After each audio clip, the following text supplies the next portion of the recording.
Welcome to the final episode of We Do Virtual Events Live. Hey, everybody, I'm definitely Zafsan, your host and producer here at We Do Virtual Events Live. I was just dancing in the backstage, behind the scenes, and I'm like, oh, shoot, I have 5 more seconds to go. Anyways, welcome. And if you're new to this broadcast and you're like thinking, already the last show? Yeah, man. 12 weeks, 12 episodes, over 55 speakers. Hello. Where have you been? In case you're asking and you're watching in replay mode, well, I started the show back in June 2021. And, I wanted to bring folks from my tribe who have been in the virtual event space. And I call this talk show a talk show featuring trailblazing conversations with global virtual event pathfinders who reimagine the traditional event experience. So that's who we are here at the show. Today in this episode, I have 5 of my guests, and we're going to be having a conversation about leveraging virtual events for promotions and live selling. And if you're kind of new to this whole virtual stuff, well, if you want to do some kind of promotion or some kind of live selling like QVC, HSN, well, this is the panel that will give you some inspiration. We hope. Right? So stay tuned and let me see who's here. Hi, Mohammed Sharul Miza Zakaria. That's my Malaysian homie right there. He was also on one of our hospitality and tourism panels. So welcome to the broadcast. Share this out, everybody. Invite your friends, whoever can benefit from this conversation today. And you know what? I'm really excited because I'm going to bring them on right after their intro. Here's a sneak peek of the 5 guests that will be on this panel tonight, this afternoon, wherever you are in the world. Be right back.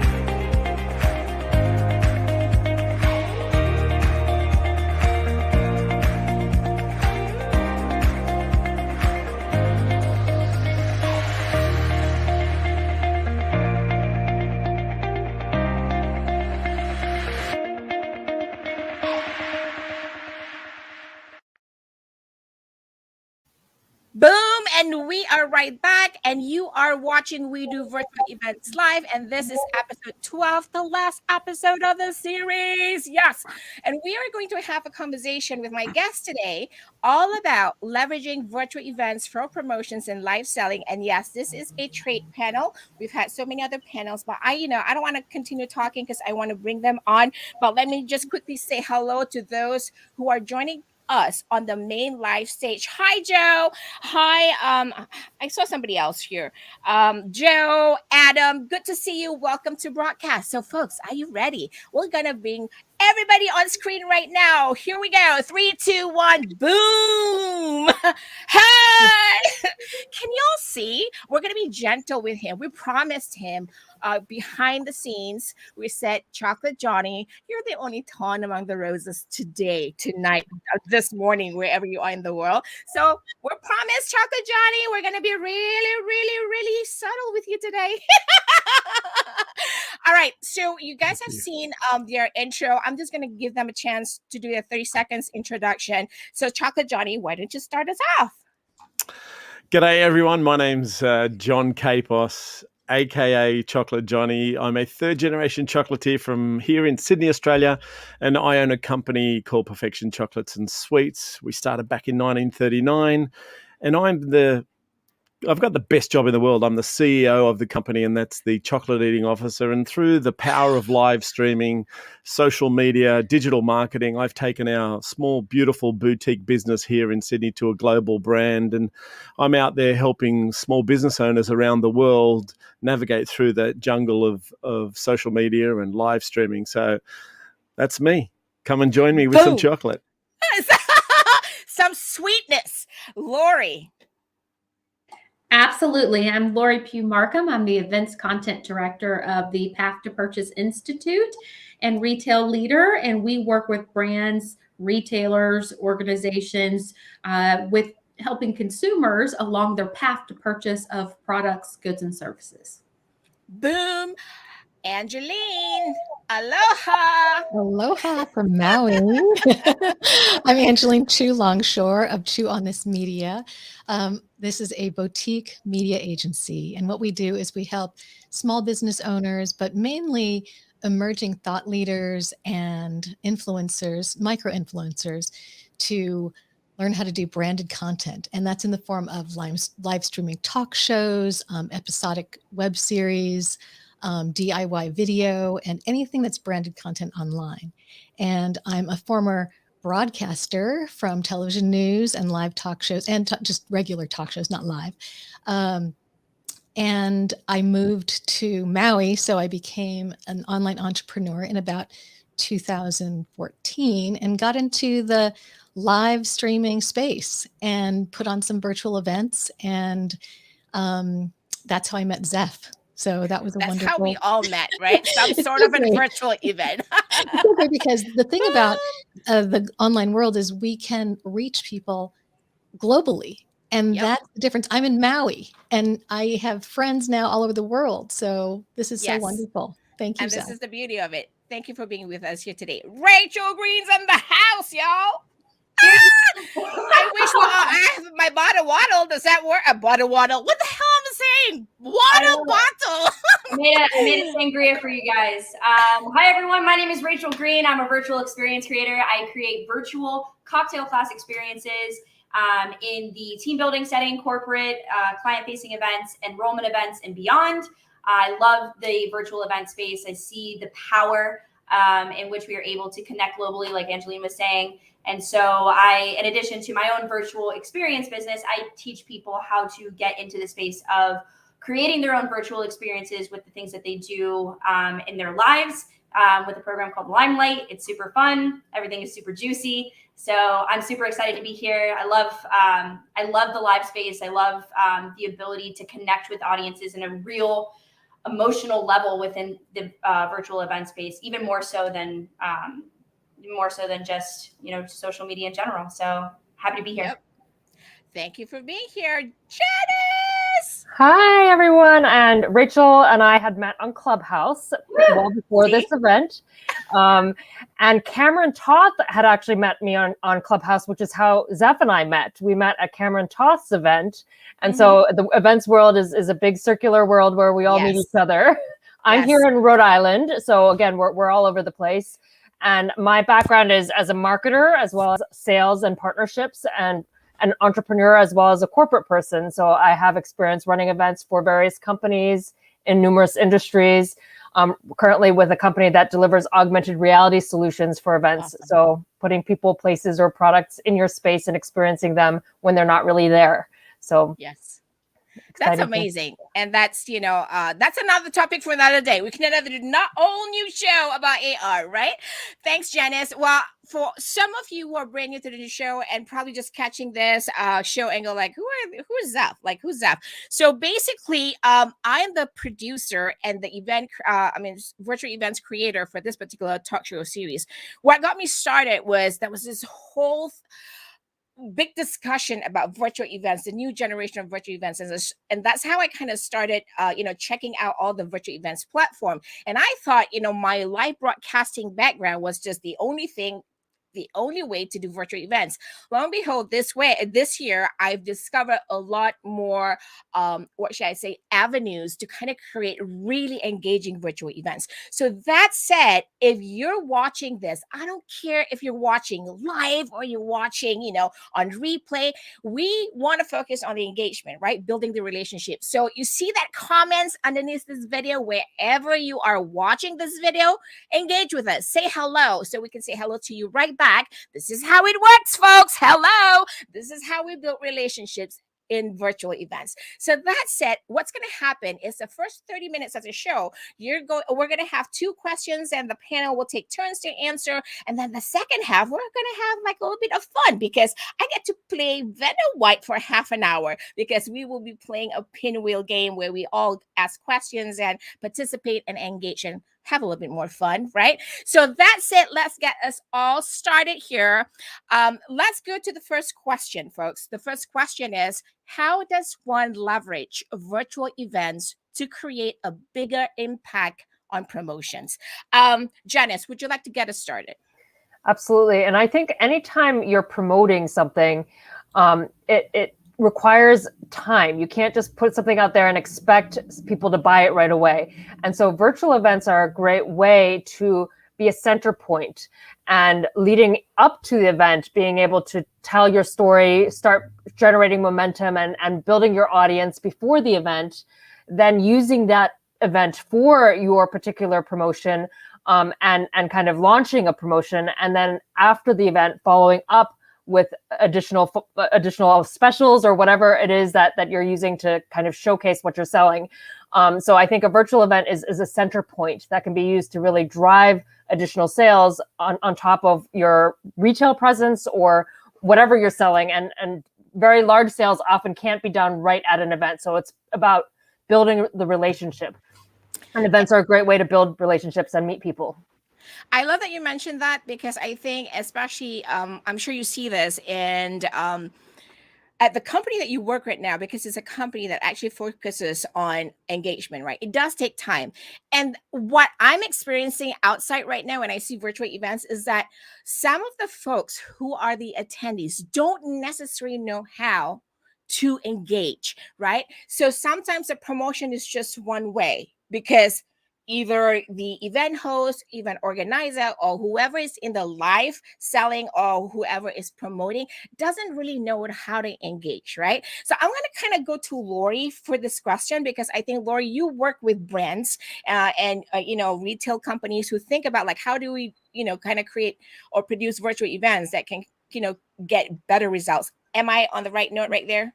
Absolutely. So what I'm finding is it's part of a omni-channel approach. So it's one part of your touch points for anything that you're selling. And the benefit is to your personality or the product. Really, if the way you showcase it gets to people's emotions more than maybe an ad or more than maybe, a commercial, it lends itself to have a little bit of personality. So it creates a sense of community as well. So it really, I think, brings it to life a little bit more.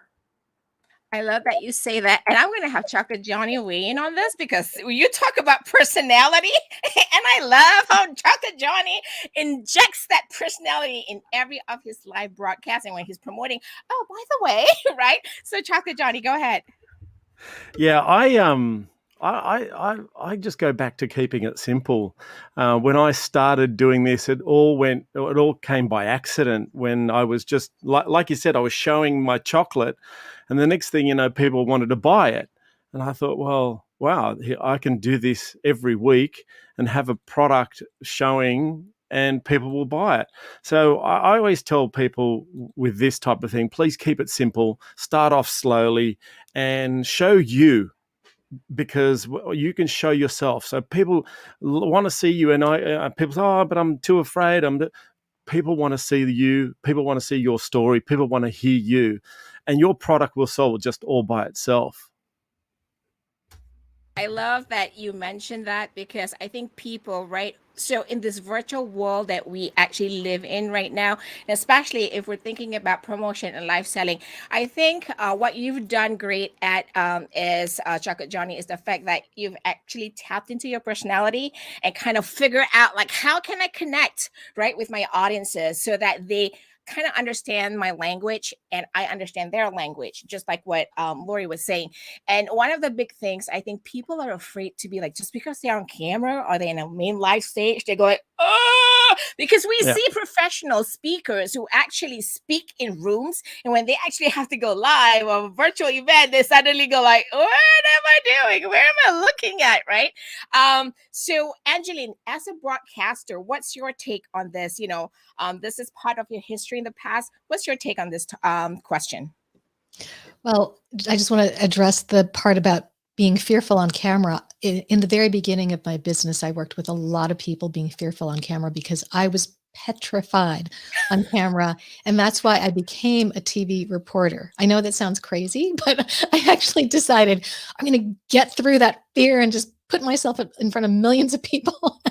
And so with building leverage with live events, though, what I realized, which was such an amazing thing, is that if you're trying to promote something in just traditional ways, if you can leverage the live event as something exciting and this was early on when I did this, you can build authority, you can demo, you can show people things. People love that engagement versus a social media post or something, some other way of promoting things. And when you have a virtual event like a virtual summit, which is, so I put on some virtual summits with a co-host, you can leverage all the people that are in your summit. You can leverage their network. You can make a bigger impact because you reach so many more people through that network. And I didn't have all the knowledge necessarily, but when you bring people together who are experts and they have the knowledge, then it just feels like Angeline has the knowledge. Not my knowledge. Yes. So I built my authority in about 9 months of a live streaming expert because I started when Facebook Live just went live. And I decided I'm going to do like a virtual conference and just bring people together. Yep. So I reached out and I found a Snapchat influencer and I said, hey, let's do this. This just seems like the technology's there. And I just connected the dots of like online conferences that were not happening. I mean, conferences that were in person were not happening online yet. And I just thought, let's just bring a whole bunch of people together. And the magic of that is we were able to reach people worldwide with speakers worldwide. And that was such a great impact as far as authority. It just felt so big to people that they're like, whoa, this is really amazing. This is Facebook Live just started. Yep. And there's all these people from different parts of the world talking about this. And it was so exciting and so magical. And so I think, we're beyond Facebook Live now, but it's tapping into what is happening in the technology world today and how we can really harness that. And the next thing will be Next Gen TV, which I don't know if we have time to talk about that, but I'm getting involved with Next Gen TV and content. Bottom line, that's a lot of event tech, right? That we can actually leverage. Yes, absolutely. So, and so anyway, that's my little take on how to impact with virtual events. I want to kind of share and get your permission, Chocolate Johnny, because I found a video to kind of like share your video to kind of share with you audiences what we meant by injecting your personality. And it does not need to be perfect, even though it's perfection chocolates, right? So Jackson is like, I'm like wondering which video she's playing from. All right, I'm going to put this out real quick. This is what we're talking about. She's really curious. It's actually the one with, I think, you, I think it's your wife. And I love how you both just play off each other's, like, I'm going to play it right here. Right. So what I'm trying to say is that you don't have to be perfect, right, to kind of promote or do any kind of live selling. Roll with the punches, get better as we go, right, as we move forward. And the way that I've seen it, I was like, oh my God, this is what I'm talking about. You don't have to be perfect. Like, you can be the comedian on screen. And that's what people love about, being real on camera. And it's a little bit different than the broadcasting journalism kind of world, right? Angelina. I'm sorry, Angelina. Here, I'm giving her a new name. Angeline. For sure. No need to be perfect. Perfect is actually not great. But this is basically what we're talking about. Is just, if you have something to demo. So tell us a little bit what you were showing your audience, Chocolate Johnny. Yes. So what we do here every year, I'll do a backspace. I'll go back a bit. We were on Meerkat back in 2014, 15, and then Periscope, and we're doing this. And then, of course, Facebook Live came along, and then you could have StreamYard and go into multiple platforms on my YouTube. And then I decided we would do an advent calendar. And I thought to myself, well, posting every day for 20, how boring. And then Eva and I came up with the idea of doing a virtual everyday advent calendar. And at the end of it all, we would just give it away. And it was like $400 or $500 worth of product. We didn't care. But the banger was that you had to engage, you had to share, you had to like, you had to post. I mean, we got amazing tractions to some point of, thousands of people on the streams and thousands of people posting stuff out. And every day would be, g'day everyone, it's day one and welcome, and look what I've got, it's the honeycomb, and like, and I'd be the clown. I don't care, 56, and I'm the clown. And then my wife's a little bit more elegant and more mature, and she's like, oh my You're embarrassing Chocolate me. John saying his wife is out again. Oh, what's your wife's name? Eva, right? Eva. She'd be like, you could hear her in the background going, rolling her. You could literally hear her rolling her eyes, like, and screaming out in the back, "Hey, you settle down!" Like, no. And then she'd be throwing stuff, and it was fantastic. And this is, I think, we're coming up to 4 or 5 years of doing it. People are actually waiting now every year. Oh, when are you doing it?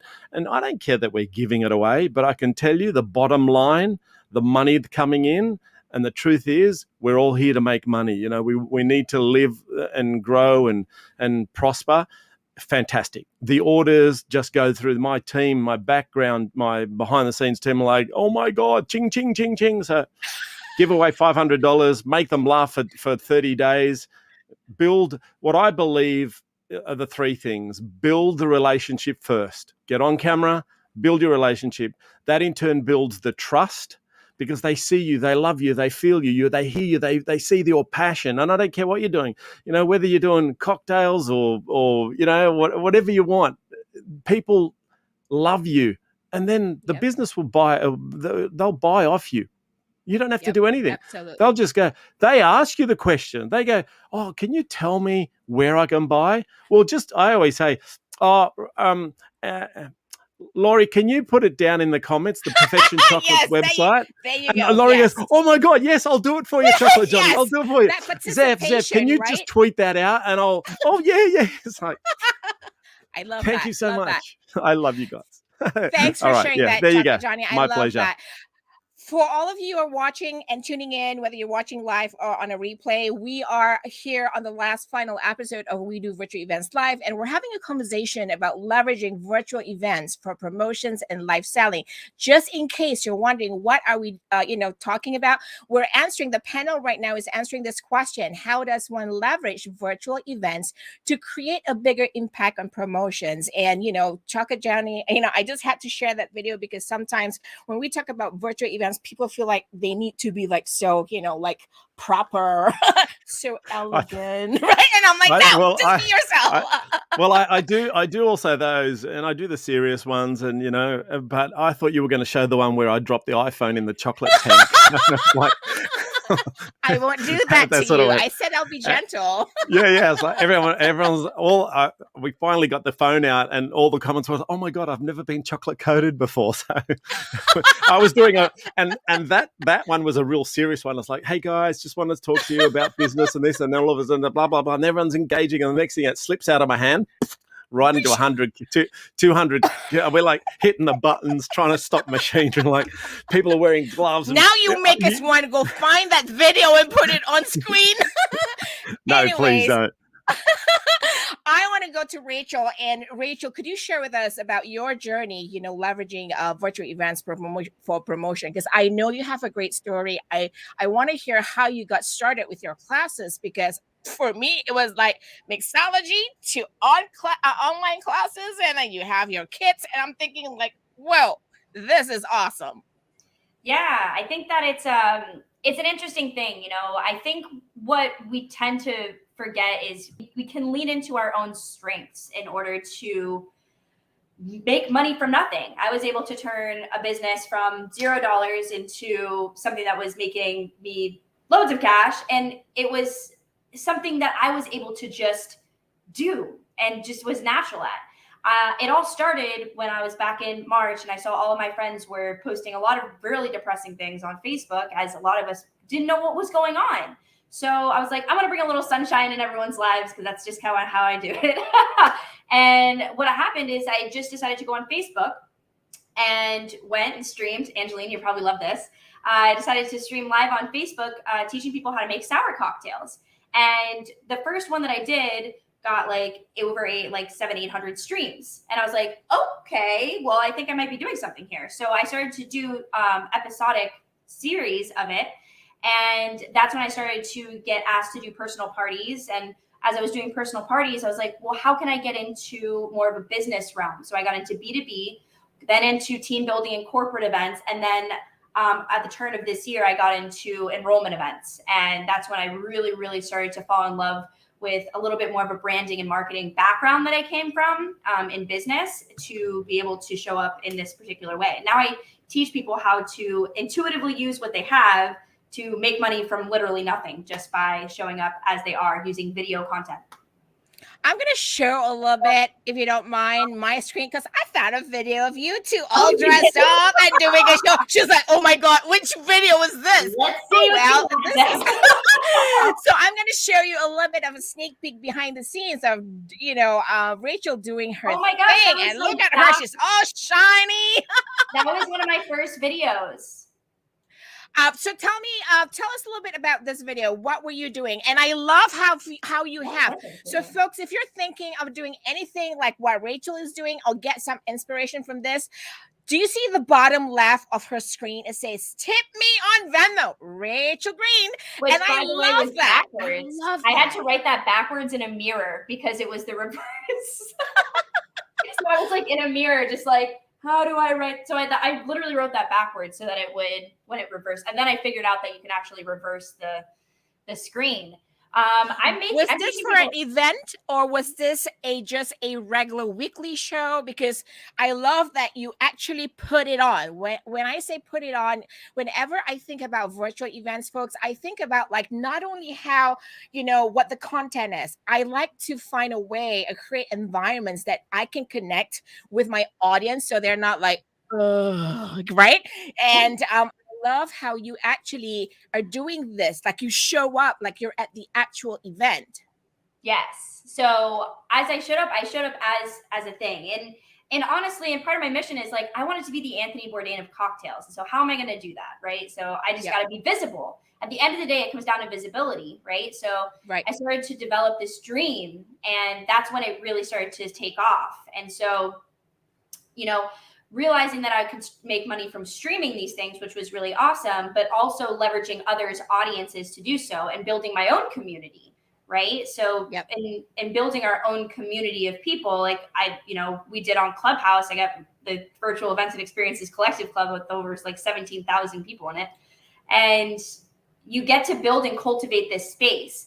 Because as an entrepreneur too, and people like really trying to like get their things into the virtual space, it's important to be able to see others' audiences, leverage it, and be able to provide value to them too. It creates like a symbiotic relationship with people around you. So I use a lot of that strategic partnerships to do things like that. And then you can go on to networking events and different things and just talk about what you do. I just go, how I started is I would go into like networking events and just do pop-up cocktail classes during the pandemic. And have you done personal parties? Sorry, but have you done any virtual networking events since you started doing virtual events online? Yeah, definitely. Okay. I love it. Awesome. I think that it's fun, but you get to figure out what works for you, right? Yep. So when Clubhouse launched, it was a 24/7 networking platform. So networking events and like cultivating those spaces, I haven't really since Clubhouse launched, because I was able to connect with amazing people like Janice and a lot of other amazing professionals that inspire me every day. Awesome.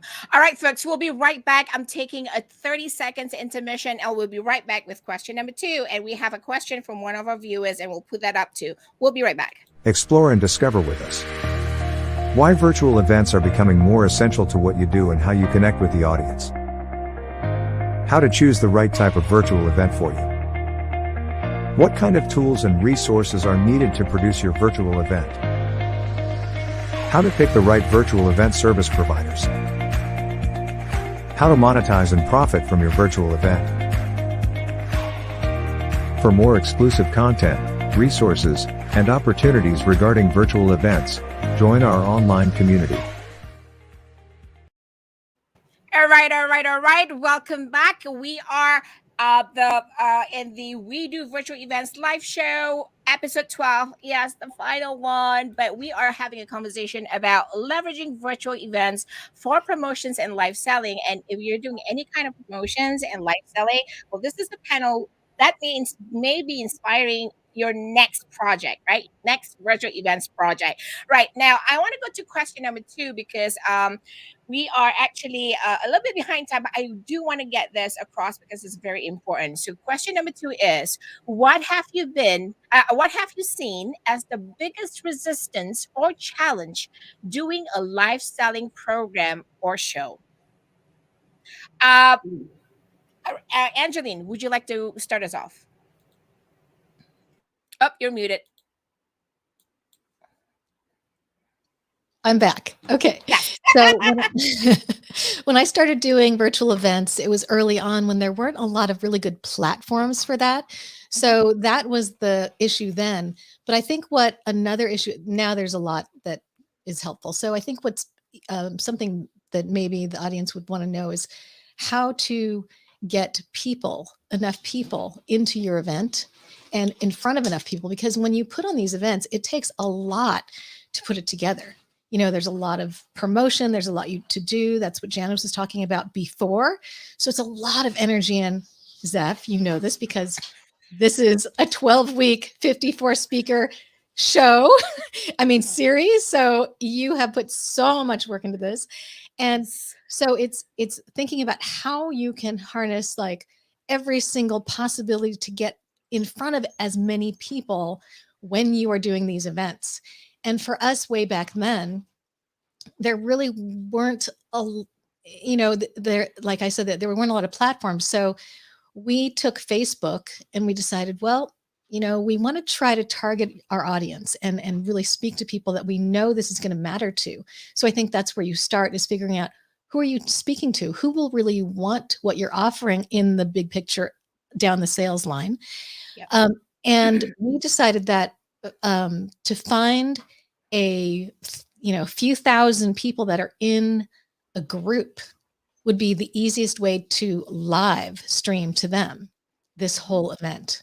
Yep. And that was our first one that we did. And then the second one, we had a lot of people just bring their audience to our event. All the speakers, everyone who was involved. And so that was a learning curve, I bet.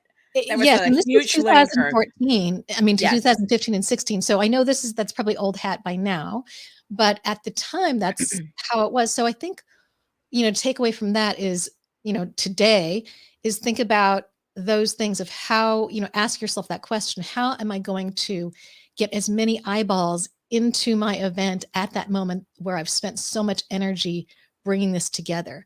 And that will be different as we move on with technology and things change. So absolutely. Absolutely. Well, you touch a lot about technology, and I want to kind of go to Janice next because, the company that she works for right now actually, is a virtual events company that offers augmented reality. And I think it changes the game of how we, who have products that are tangible, who wants to probably do live selling, or promotion. There's opportunities to make it much more engaging, creative. It's just not flat, like get on a Zoom call or get on a Zoom virtual event. I can't even call a Zoom call a virtual event, right? Because now with the event tech that's available to all of us right now, whatever budget you're in, there's this opportunity to kind of step up and, amp up our game, and especially when we're doing live selling. Janice, what's your take on this? What have you seen? Yeah, and I think the big challenge with live selling is the word selling, because people don't want to go to an event where they're sold to. And really storytelling and solving a problem or adding value, sharing insights, all of those are much more valuable to people than, going to an event to be sold to. And I think augmented reality can really create a way to engage with people getting up out of their seats instead of sitting in Zoom. You scan in a QR code, you get up and you see a person, a place, or a product that you can interact with. Mm-hmm. And then you can put the buy button there, but it's small in the corner like Rachael. So you're not, focused on the sale. Yes, you'll end up with sales when you're engaging people and when you're creating an exciting moment. And a new innovation I mentioned on Clubhouse that Next Tech AR had launched was the live streaming of holograms. So the CEO of a company can speak live, and he's appearing in everyone's space. Different locations, yes. Yeah, and you take snapshots, and the social sharing, that amplification that Angeline mentioned, that having people share during an event can increase the promotions of whatever you're selling. And then adding that kind of time limit to, we're going to offer this special discount at this point. You can do all of that as part of the event, but you're not going with that first. You're going with, this is the experience, and this is the problem, and this is the solution that we're offering and the story that's behind it all. I love you mentioned that. And I'm going to bring this one aspect of what you just said. I think one of the biggest challenges right now when we talk about resistance to selling live selling, yes, the one resistance from the viewers end of things is like, I don't want to be sold to, right? Number one. Number two is that I think from the perspective of maybe like a retailer like John, right? There's still this resistance because there's no understanding, not enough understanding of the value of going to a virtual event to kind of connect and build that relationship. Because we talk about I'm having goosies. # Zef Goosies. Put it in the comment. I'm having goosies. I always have goosies when John's on. But we talk a lot about this because I see it happening a lot to many people because, there's this resistance about like, I don't want to be virtual. I don't want to be on camera. I'm like, listen, you are in this pandemic economy. You have to figure out what your new normal is. And if that new normal is like selling from like a channel QVC, HSN, which is, you're selling directly, but mostly that creative aspect of that live selling is engagement. Is like, here's the demo, you decide, here's and all that stuff. Chocolate Johnny, can you add to what I just mentioned here? Because I know you can kind of relate to what I'm saying. Yeah, 100%. What I say to everyone is when you do a virtual event or when you're, showing something, whether it's a service or a product, I want you to tell a story. And as I think it was Janice who said it before, you need to be telling a story. And I've got an acronym for TELL, and I spell TELL, TELL. Like, what? So T stands for teach. When you're on a virtual event or when you're on stage or wherever you are, whether you're by yourself doing a TikTok live, Facebook live, Instagram live, you're teaching. 2, you're engaging. E. Then you need to listen. Very important. We're listening with the comments, getting hopefully someone in the background to tell you what's going on. The other L is learn. So you need to teach, you need to engage, you need to listen, you need to learn. And the last L is you got to bloody laugh. Make it funny, make it fun. Do like, I don't care. Could be laugh, love, and live, right? Yes. Just the world is going through hell. And you know what? I don't care whether you're a 50-year-old, 20-year-old, 30-year-old, 80-year-old, laugh. Bring a big bloody smile there. And even if you fake it, it can look real sometimes. And I swear to you, the fake laugh will eventually become a real one. Just get out there and just show some passion, show some love. That little bit, that one person that watching it, honestly, it can change their life. Absolutely. Rachel, when you actually do your live streaming, live broadcast, how are you dealing with the resistance? Because yours is challenging because it's taste, right? So people tell me this often, like through virtual events. Johnny, Chocolate Johnny, we talked about this in one of our broadcasts. We talk about like people are saying like, but I have a product that is a sense, smell, taste kind of thing. I'm like, don't even worry about it. That strategy around getting your audience to kind of create that sense of taste, smell, and what's the other one? I forgot the other one. But Touch. It can be done. Yes, thank you very much. It can be done, but it's just a matter of the event organizer, the host, whoever's on camera, your strategy or how you engage. So, what's your strategy, Rachel? Yeah, absolutely. I don't have an acronym for it. I love it. I was like literally trying to like write those down. Johnny, I'll have to grab those from you. I love acronyms. Realistically, it comes into like, what are you doing at the very beginning? Are you waiting for people to join? Like, what are you doing when you're waiting for people to join? Hey, how's it going? Angeline, great to see you. Janice, like, da-da-da-da. Like, you're engaging, you're talking to people, you're getting people to respond. What's your favorite cocktail? Oh, that's awesome. Sometimes I'll like even mess up a little bit on purpose just to like add humor. I love that Johnny was talking about incorporating humor. Humor reduces any sort of resistance, right? Resistance around buying, resistance around engaging, because in order for people to buy, they have to have made micro agreements all the way through, right? Like they have to have said yes a little bit each time. So the importance is throughout an experience, whether it's a live cast, the importance is getting people to take action. I get my inspiration from fitness instructors, televangelists, comedians, right? Not necessarily bartenders, even though we are constantly on the stage. It's about who is getting people to take action the most through the things that they're doing. Call and response, right? And I love it's like painting the picture. Like you really have to paint the picture, especially when you're trying to articulate something around the senses, right? We have video, we have visual and audio right now, right? So when I hold up this glass of sangria, right, and I'm smelling the flavors of the raspberries and the brandy that comes through, and this red wine. This red wine is so delectable. It's acidic, but it's super bright. It goes really well with this amazing. Now everybody on the panel wants one, Rachel. Right? Okay. I'll have one. It's delicious. Yeah. Regardless of whether they are making the cocktail or not, they're experiencing it. And the point is you're trying to create an experience. If you guys haven't seen a TED Talk on transformative experiences, I forget who did it. She's amazing. But she talks about you're creating an environment and you're cultivating this space that people get to be a part of.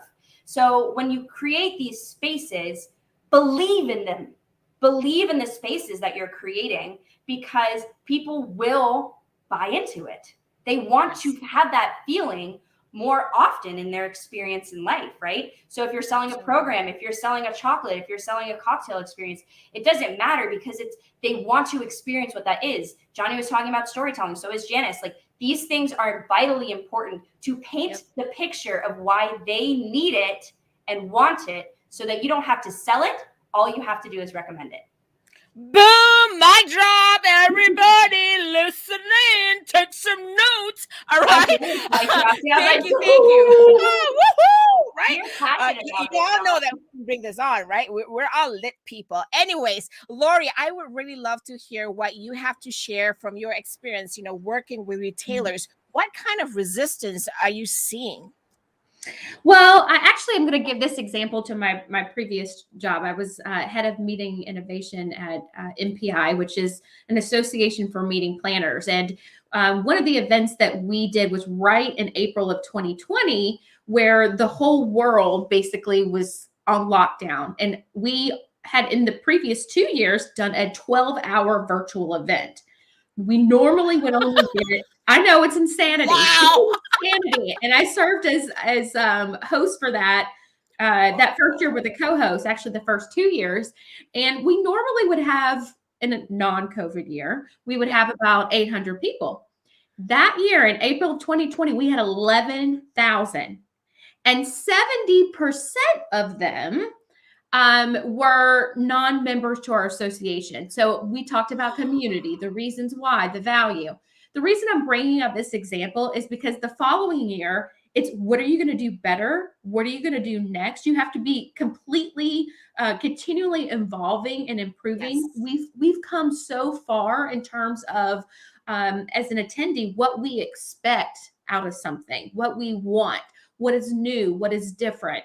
And so I think that is the challenge, but the challenge goes back to, I think something I know one of the panelists said, is truly knowing who your right target is and what it is they really want, and how you can add new things to your repertoire of tricks, or whether it's selling, or even if you work for an association or companies, how can you keep fine tuning those audiences, making those communities, and making it a year-long, not just a sporadic, where you're building it across. Thank you for touching on that point. I love it.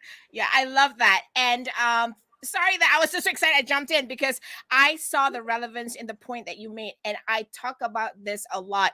folks, I know you kind of probably have figured this out by now, that I kind of have figured this out like a decade ago, but I'm just like playing post-pandemic, right? But what happened about a decade ago was that the fact that I was saying, hey, there's a better way, there's technology now that we can actually create engaging, much more creative, out of the box thinking kind of events, right? So I really, when I started live broadcasting, live streaming, and in this virtual event space, and this year really in the virtual event space, and I thought about like, oh my God, we just need to be creative, thinking outside the box. I'm all about the live video conversations because I feel this is where we build relationships, we tell the story, and we kind of connect. That's a follow through, yada, yada, yada. But I appreciate you mentioning that, because I think there's a whole lot of resistance for folks who maybe never thought, like, even though they're in retail, or they have tangible products, or maybe they're in the service industry, they're thinking about like, I don't know what kind of virtual events I could do. Well, that's virtual trade shows, right? If you go to that in-person networking event, you have a booth, right? But the thing is that you only have 1 to 2 hours to connect with a local market. Think about, I'm having goosies right now. Think about the possibilities of who you can meet. We, all 6 of us, when we say we've met over time because we've showed up consistently for each other for, I don't know, for how long. And Chocolate Johnny and, Angeline has been in my tribe for a while. So what we're trying to kind of, bring and share our experience with you guys is the fact that virtual events is something that everybody need to at least experience it, because there's a lot more opportunities, from 800 attendees to 11,000. Like, hello, hello. So let's just play a little bit of game, because I just have this pinwheel and I thought it'll be fun to play.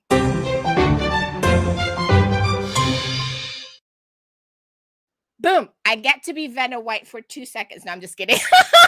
So how this is gonna happen is the fact that I'm gonna put this up. This is a pinwheel. It has questions in it, and I will spin, and I'll pick the first person. The first person will answer that question, and then he or she will actually, after answering the question, will spin the wheel, and we'll pick another person. Y'all game? Y'all ready? So I am gonna pick Rachael Green. Here I go. Spin. Ta-da! Okay. You've won. Boom. All right, I'll read it out. What is one positive takeaway or an aha moment, maybe an experience from a virtual event that you have attended, organized, or produced that you'd like to share with the viewers? Oh yeah. This is one of my favorites. And it's all around affiliation, like affiliate marketing. I was a part of an enrollment event that I did a virtual cocktail tasting for, and she elevated me as a speaker in Clubhouse stages. She gave me my own affiliate link. She gave me my own brand package. Kevin O'Leary was a speaker on the panel as well. And like, I got a picture, like an actual banner with his face and my face and her face on it. Like, and I was so like, I was like, oh my God, I've made it. Right. And so that was such a good, right. Like, I was such a good feeling as an entrepreneur. Like, I was like, right. Yeah. So elevate your people that you collaborate with, and do more for them than you feel like they're doing for you. And you will constantly develop these better relationships. I will forever shout to the rooftops about how amazing that was. So take the just affiliate marketing, and I because people signed on to our program, I made money from that in addition to that. So elevate your people. Exactly. So elevate the people that are speaking on your panels, that if you have the ability, those little touch points of graphics for them that they can reshare, takes the work out of it for them. So they're willing to put it in front of their audience a lot better than having to create their own graphics or do those things. So that is one of the best ways that I saw people leverage other people's audiences to bring them into their own event, to sell tickets to other people's audiences. And it was just brilliant and thoughtful. Boom, aha moment, people. All right, so we'll spin, and you're gonna get to pick who you want to answer this question. Ready? Here we go.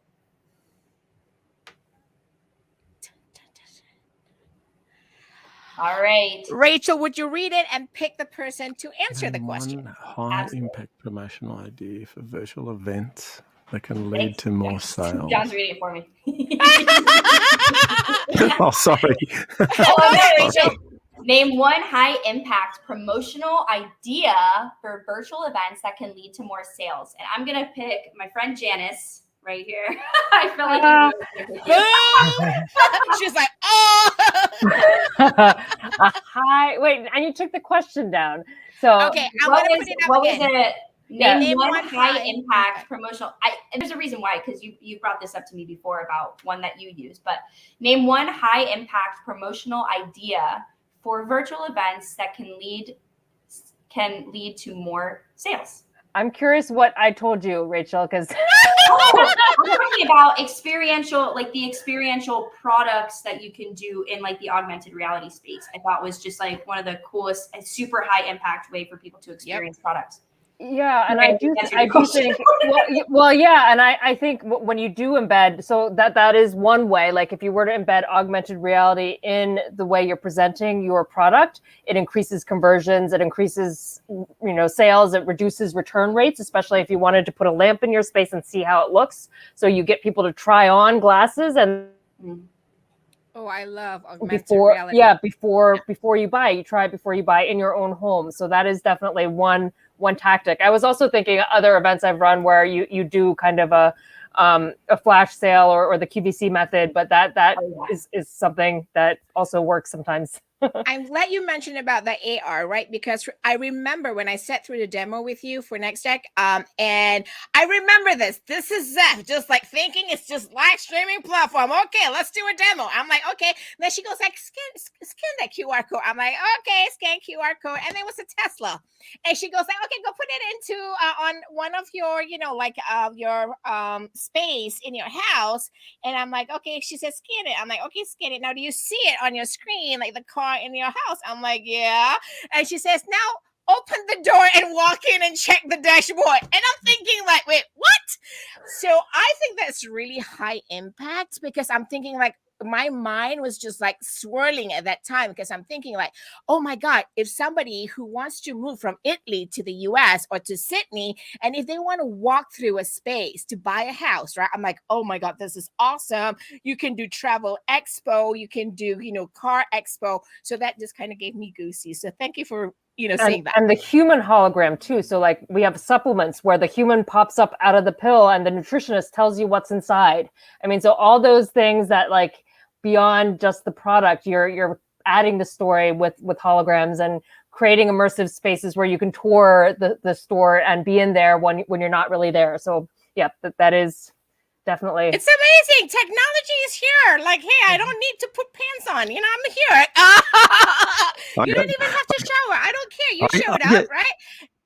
I get chocolate goosies when I hear this stuff. So I've got so many ideas. Chocolate goosies. Oh, that's too funny. Here we go. Okay. One more. All right. If you can read it, Janice, and pick who you'd like to ask this question to. What is an example of action or activity that can initiate a sales conversation at a virtual trade show? And I think I have to pick Lori for this with your events experience.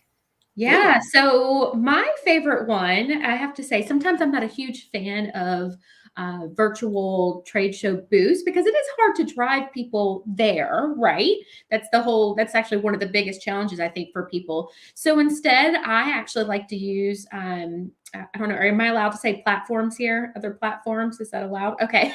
So my favorite one, if someone has, let's say, for example, if someone is a hotelier. I'm just going to give an example from my previous job.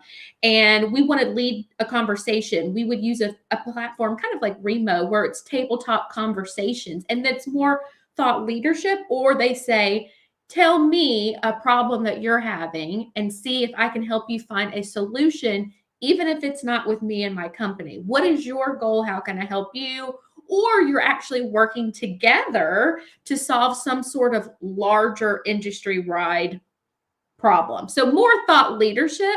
Some other fun things that we've done before is gamification, points that are for things. But at the same time, you almost want to, I don't want to say qualify people, but it's like the candy dish when in-person expos, right? People come over and talk to you because they want some, candy from your booth. You want to make sure it's the right person. So putting whatever thought leadership and coming across as authentic as possible while still making things fun. Because at the end of the day, it's still about, in my opinion, personality, the storytelling behind it, how you got started. You want to create some sort of emotional connection and bond. So I think that would be what I would pick.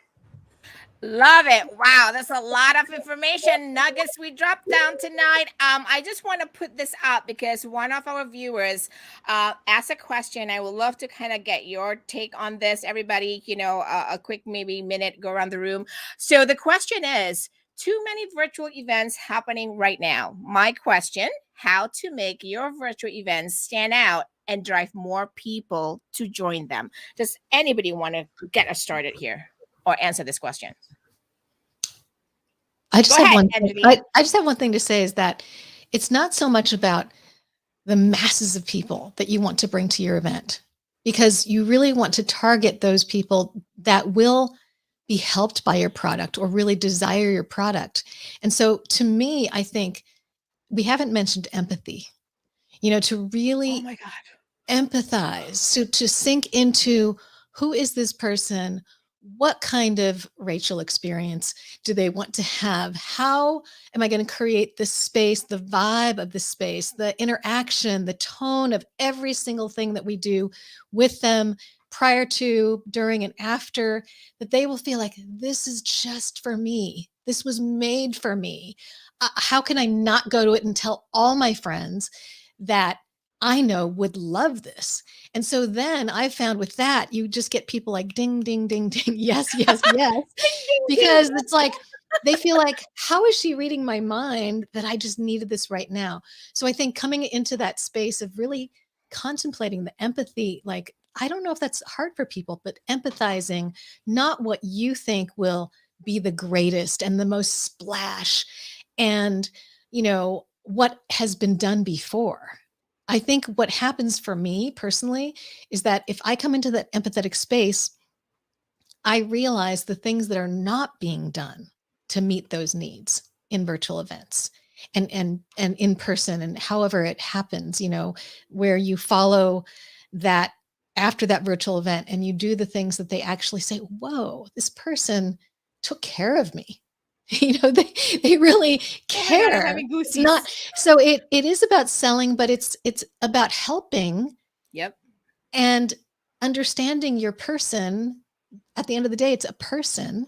Yes. And they will buy, like Johnny said. I mean, Yes. it's knowing that. So this is awesome. Long All right. answer. I'm having goosies. Hashtag Zaf Goosies again. We have a few more minutes before we end the show, but it's kind of segueing into the exact closure that I wanted for tonight.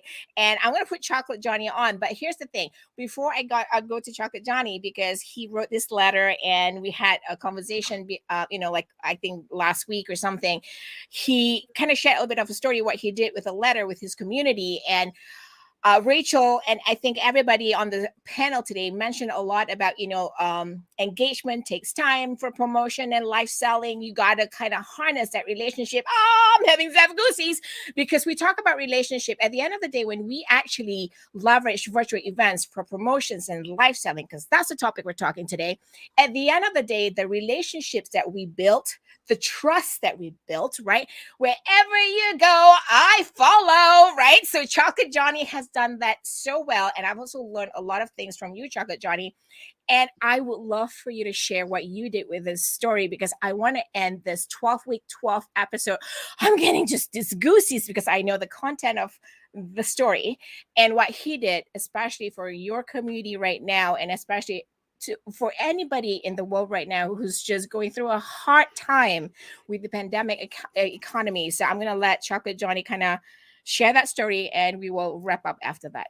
Chocolate Johnny. Thanks, Zef. So what happened was, I'm a lucky retailer that's still open in Sydney, Australia. And I just got sick and tired of the stories, of the sadness. And I thought, this is my opportunity to step up and be a leader as much as I can, and also a learner and a listener. So I decided to write a letter to everyone on our email list and to anyone who would that we are connected to, small businesses. And it goes like this: our plan to survive and thrive.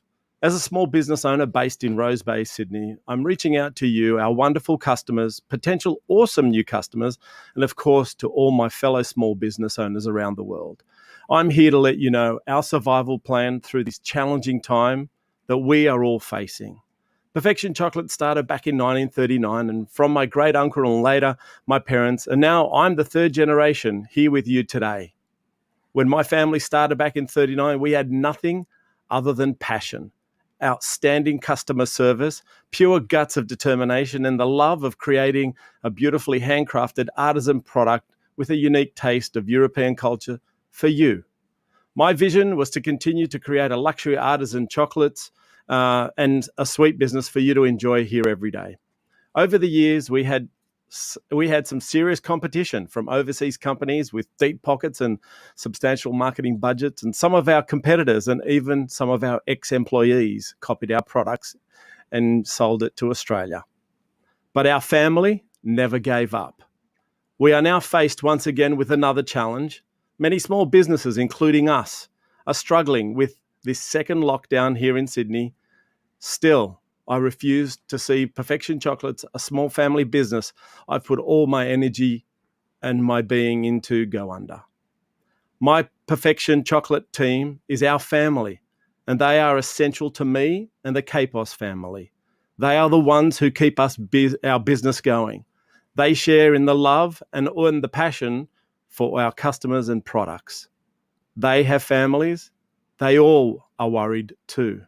My purpose here is to keep everyone employed and ride this second lockdown challenge before us.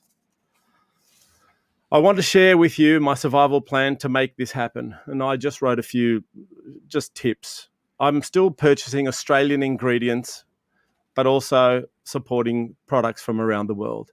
We're accepting phone orders. Do you remember that? Well, you pick up the phone, you dial a number. It's an old way for you to place an order. We also accept PayPal, credit card, and cash. That old stuff, well, you guys have it green, but we have it all monopoly colored. We're using Uber Eats. We're updating our website. You can do that too. Go and change it a little bit. Make it just that little better and brighter so people want to buy off you. You can even purchase our products on Instagram, Facebook, Twitter, etc. We are maintaining a high level of cleanliness here in the store, wearing masks, we're wiping down everything, and we are doing contactless delivery service.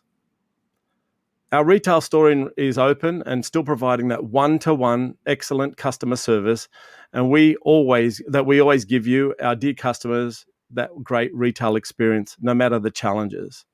But one thing, I'm here if you need me to speak.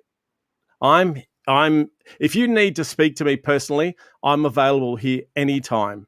You can get me on Zoom, phone, FaceTime. My details are all below. And now to my fellow businesses out there, don't give up. I know this is hard. I know times are tough, but your customers need you and they believe in you. And so do your team. We will get on with living our lives and businesses will get back to normal, whatever that is. If you need a fellow small business owner to talk to, I'm here to listen to you and help. I'm here to listen. Just keep going. You got this. Believe in yourself. Believe in your business. Believe in your product. Don't let this take the passion away from you and your business. We can get through this together. Let's support each other because I know our wonderful customers will keep supporting us. Your mate, Chocolate Johnny. And I've just left all my contact details. So, yeah, I did that.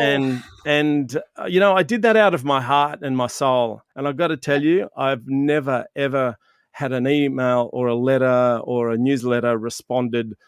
I had customers flowing in telling me that it made them cry. It made them feel fantastic. I've had people ring me. I've had people call me. I've had people email me. And the other thing, and it wasn't for the sales. I didn't do it for people to buy, but people just bought. they said, we want to support you. I said, it's not about me. This is about you guys. So, you know, I'm just so appreciative for all the people out there. Thanks, I appreciate you sharing that story. Thank you so much. Hearts to you. Here's the thing, and the power in all this is the fact that I've not met Chocolate Johnny in person at all. And the fact that the virtual event space has kind of like connected us all, kept us all relevant. And you talk about and there's a conversation points around elevating your people, creating the experience. We talked about all that today, and that's what virtual events are doing right now. Even though some of us started way before pandemic, right? But what we're trying to say is, if you haven't experienced a virtual event, then this is probably the time for you to try something new, right? Create a new normal, create what works, and then, go forward and don't, like you said, Chocolate Johnny, your audience, your customers, they need you. You just need to step up and do what it takes. And we have event technology now to kind of connect people from all over the world. So thank you all for being here. I just want to say thank you to all my guest speakers, panel speakers here for sharing their experiences. And I just want to invite everybody back on September 15, where Chocolate Johnny will be our keynote speaker at the Virtual Networking Expo, a networking and educational event for event organizers, business owners, and educators. We are doing this from 9 a.m. New York time to 9 p.m. New York time. So yes, though it's 12 hours, but we have different activities. And the beauty of this is that I have a community and a virtual tribe that actually has stepped up to kind of contribute and collaborate. So I want to say thank you all for being here. Thank you for sharing your story, John. And to every one of you, I wish you all the best of luck. And thank you for joining us today. Until next time, we'll see you at the next event. Bye, everybody.